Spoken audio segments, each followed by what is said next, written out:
Okay, what we're discussing today is our leash technique, which you'll see in all the videos when we introduce the prong collar especially.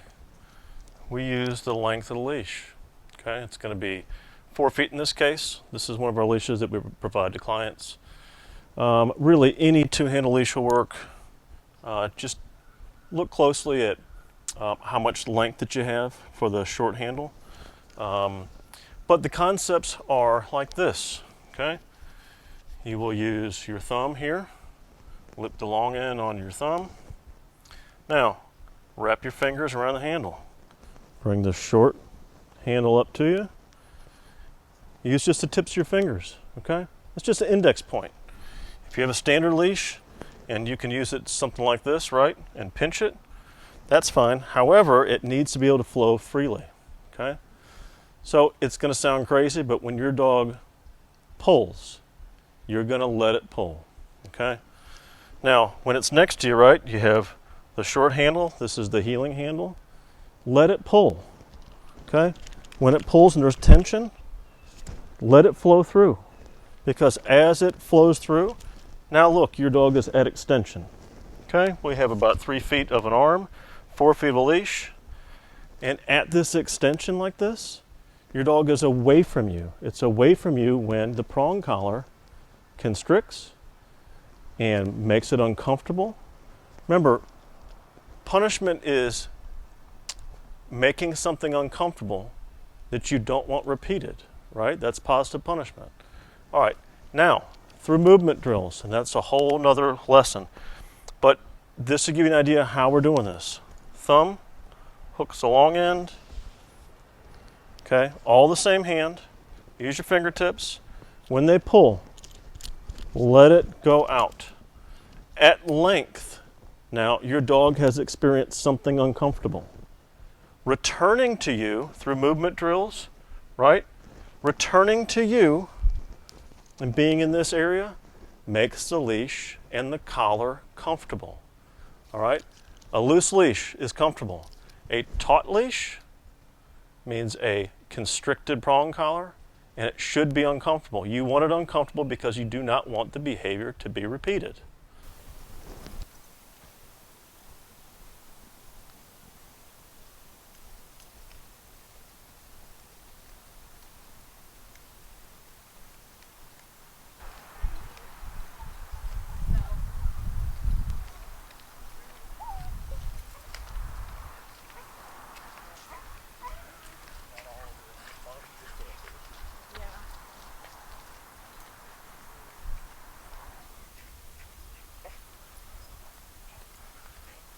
This is pretty normal? Okay. Sure. So the best you can, change direction. Sit. Try your best to walk a circle around us here, okay?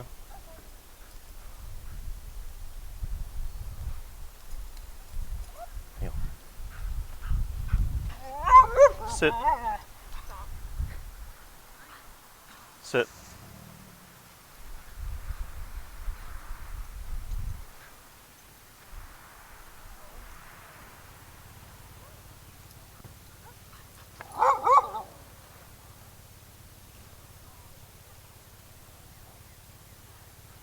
Come directly towards us. Now immediately the other direction. Okay. So really not much control at all with the harness, right? Okay. And you're almost out of breath. Throwing him every which way and I'm not really getting much. Right. Here. Right.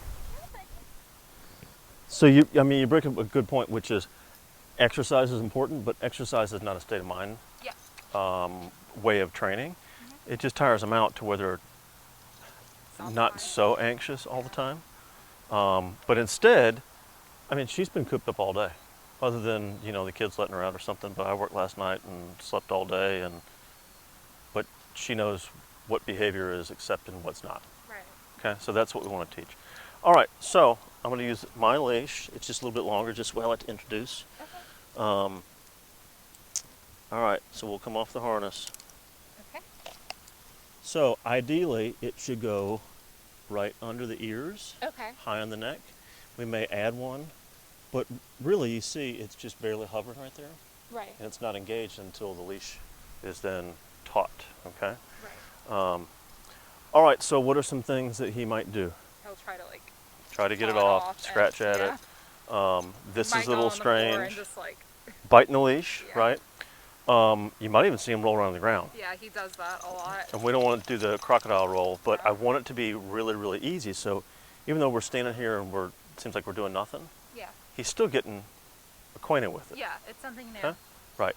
So even from this distance, if I take one step back, as the leash is taut, right, it's not slack, it's going to clench and it's going to constrict a little bit. Okay. But you know, with that stopper, that ring stopper on there, they only tighten so much. And they're not going to strangle by design. They'll never strangle because they have those small contacts and never a complete constriction, right? Right. So I take one step back. All I want him to do is turn and come to me. Okay. Just barely, and then I'm going to release the leash, okay? Okay. So one thing I won't do is I won't pull away from owners.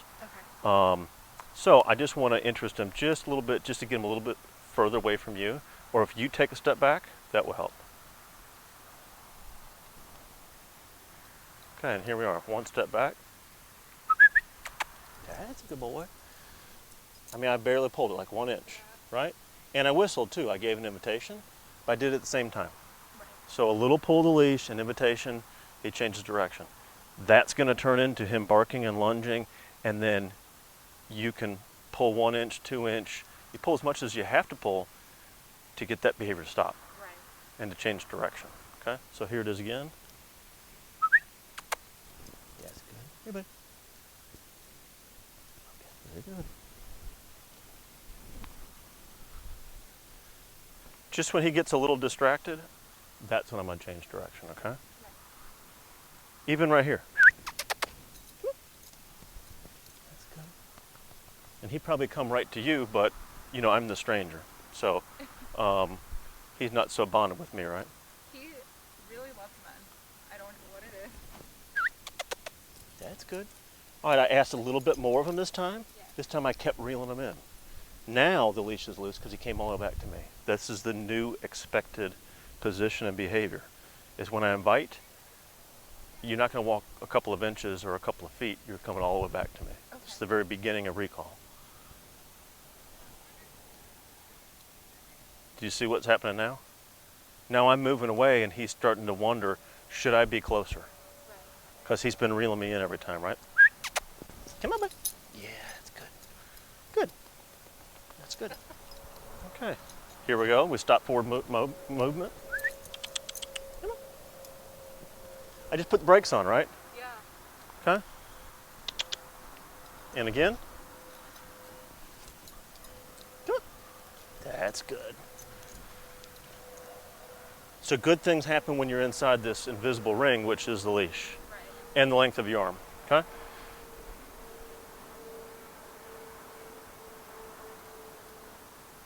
He fixed that himself. Did you see that? Yeah. He backed himself up to make the leash loose. He knew like the pressure. Yep. So, and see, we have this other dog coming, right? It might even be a little bit too early for this, but we're going to deal with it. Here it is. Right. Okay? He barked Let's at see that if we dog can. earlier, too. Let's see if we can interrupt and we can stop forward movement now. See the whining starting? Nope. Good boy.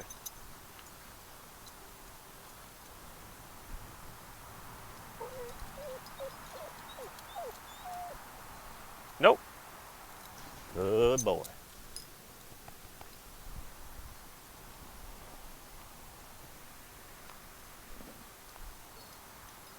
We'll stop forward movement again. Nope. See, now it's loose, right? Yeah. Don't go that way. Come back this way. Now all the way to me. All right. That's good. So I just kept the invitation. I kept calling him, Yeah. and then I kept leash pressure too until he was all the way back to me. All right? So I'll give him a little break and let him come to you. Okay.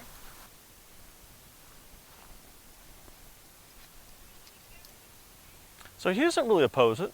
You keep walking. We'll walk and talk at the same time.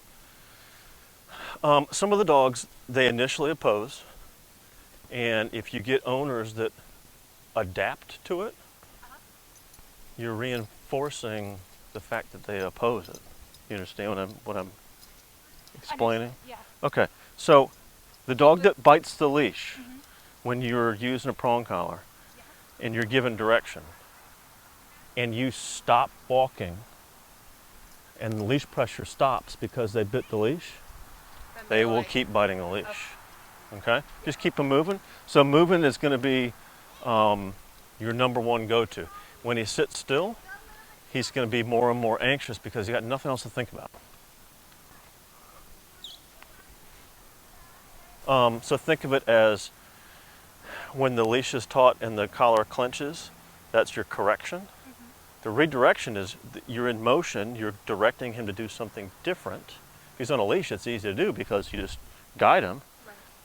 And then correction, redirection, then the reward. The reward's last. The reward is the leash is loose again. Yeah. Right there. Okay. So we have a little whine, right? Don't let it get out of control. Yeah. Okay?